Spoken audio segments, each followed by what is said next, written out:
Types of research. आज हम एक सिंपल रिसर्च ट्री डायग्राम के हेल्प से समझेंगे कि रिसर्च को किस बेस पर क्लासिफाई किया जा सकता है। पर्पस या ऑब्जेक्टिव के बेसिस पर रिसर्च 3 टाइप्स की होती है: basic research, applied research and action research. Basic research अगर रिसर्च थ्योरी बिल्ड करने के लिए की जा रही है तो उसे बेसिक रिसर्च कहते हैं। इसका एम होता है नॉलेज को एक्सपैंड करना। अप्लाइड रिसर्च अगर रिसर्च किसी रियल वर्ल्ड प्रॉब्लम को सॉल्व करने के लिए किया जाता है तो वो होता है अप्लाइड रिसर्च, जिसमें रिजल्ट प्रैक्टिकल यूज के लिए होता है।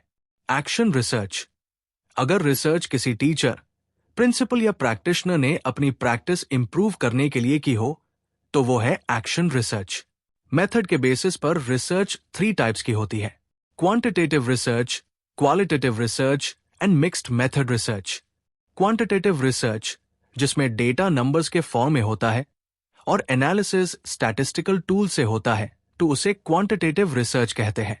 क्वालिटेटिव रिसर्च जिस रिसर्च में एक्सपीरियंसेस, मीनिंग्स और ऑब्जर्वेशंस पर फोकस होता है उसे क्वालिटेटिव रिसर्च कहते हैं। मिक्स्ड मेथड रिसर्च जब दोनों अप्रोचेस यानी क्वांटिटेटिव और क्वालिटेटिव रिसर्च एक साथ यूज किए जाते हैं तो उसे मिक्स्ड मेथड रिसर्च कहते हैं। अप्रोच या इंक्वायरी प्रोसेस के बेसिस पर रिसर्च 5 टाइप्स की होती है: descriptive research, analytical research, correlational research, experimental research and exploratory research. Descriptive research सिर्फ ये बताता है कि क्या हो रहा है। ये चीजों को डिस्क्राइब करता है जैसे वो रियल लाइफ में होते हैं। For example, how many students use mobile phones for studying. ये डिस्क्रिप्टिव रिसर्च की एग्जाम्पल है, क्योंकि इसमें रिसर्चर सिर्फ डिस्क्राइब कर रहा है क्या हो रहा है या कितने स्टूडेंट्स मोबाइल फोन्स स्टडी के लिए यूज करते हैं।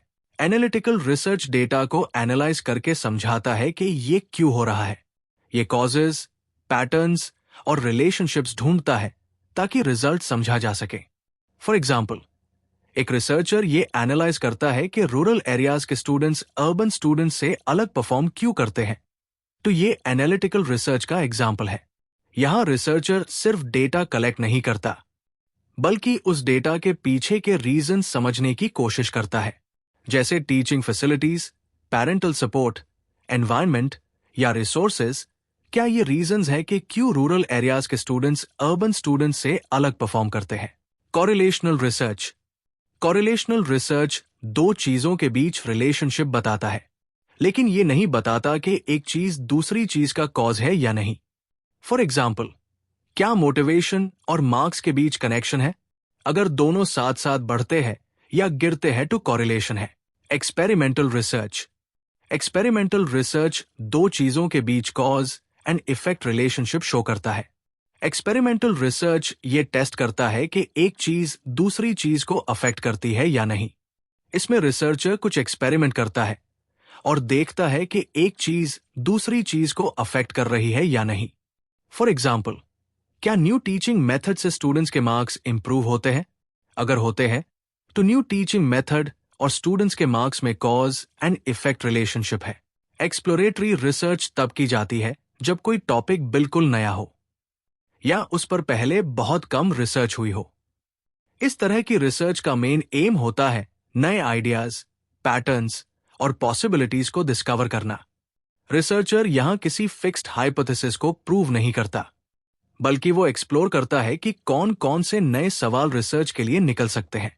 फॉर एग्जाम्पल, स्टूडेंट्स लर्निंग के लिए AI टूल्स कैसे यूज कर रहे हैं? ये एक्सप्लोरेटरी रिसर्च का एग्जाम्पल है, क्योंकि ये एक नया एरिया है और इसमें नई आइडियाज की खोज हो रही है। Exploratory research explore something new, discover possibilities and open doors for future research. Types of research based on data source. Data के सोर्स के हिसाब से रिसर्च 2 टाइप का होता है: प्राइमरी रिसर्च और सेकेंडरी रिसर्च। प्राइमरी रिसर्च वो होता है जिसमें रिसर्चर अपना ओरिजिनल डेटा खुद कलेक्ट करता है, मतलब डेटा डायरेक्टली सोर्स से लिया जाता है, जैसे लोगों से इंटरव्यूज, सर्वेज, क्वेश्चनर्स, ऑब्जर्वेशंस या एक्सपेरिमेंट्स के थ्रू डेटा डायरेक्टली कलेक्ट किया जाता है। इस तरह का डेटा फ्रेश, ऑथेंटिक और स्पेसिफिक होता है, क्योंकि ये रिसर्चर के रिसर्च ऑब्जेक्टिव के अकॉर्डिंग कलेक्ट किया गया होता है। प्राइमरी रिसर्च हमेशा ओरिजिनल और फर्स्ट हैंड डेटा पर बेस्ड होता है, लेकिन इसमें टाइम, कॉस्ट और एफर्ट ज्यादा लगता है। फॉर एग्जाम्पल, एक रिसर्चर अगर स्टूडेंट्स से क्वेश्चनर फिल करवाकर स्टूडेंट्स की स्टडी हैबिट्स और एकेडमिक परफॉर्मेंस का डेटा कलेक्ट करे, तो वो प्राइमरी रिसर्च है। एक डॉक्टर पेशेंट्स का ब्लड प्रेशर रिकॉर्ड करता है, ये भी प्राइमरी डेटा है। In short, primary research involves collecting first hand data directly from original sources. The researcher gathers information through surveys, interviews, observations, or experiments. This data is fresh, original, and specific to the study's objectives. Its main advantage is that it provides accurate and highly relevant information. However, the major limitation is that it is time-consuming and costly to conduct. Secondary research. Secondary research में researcher खुद data collect नहीं करता, बल्कि already available information का use करता है, जैसे government reports, books, journals, online databases और प्रीवियस रिसर्च स्टडीज का यूज करता है। ये मेथड तब यूज होता है जब रिसर्चर के पास लिमिटेड रिसोर्सेज हो, या जब प्राइमरी डेटा कलेक्ट करना मुश्किल या अननेसेसरी हो। सेकेंडरी रिसर्च टाइम और रिसोर्सेज दोनों सेव करता है, लेकिन रिसर्चर को ध्यान रखना पड़ता है कि डेटा रिलायबल और अपडेटेड हो। फॉर एग्जाम्पल, अगर एक रिसर्चर सेंसस ऑफ इंडिया के पॉपुलेशन डेटा का एनालिसिस करे तो ये सेकेंडरी रिसर्च है। एक स्कॉलर लिटरेचर रिव्यू लिखता है, वो भी सेकेंडरी डेटा यूज करता है। In next lecture we will explain positivism and post positivistic approach to research. Thank you so much for watching.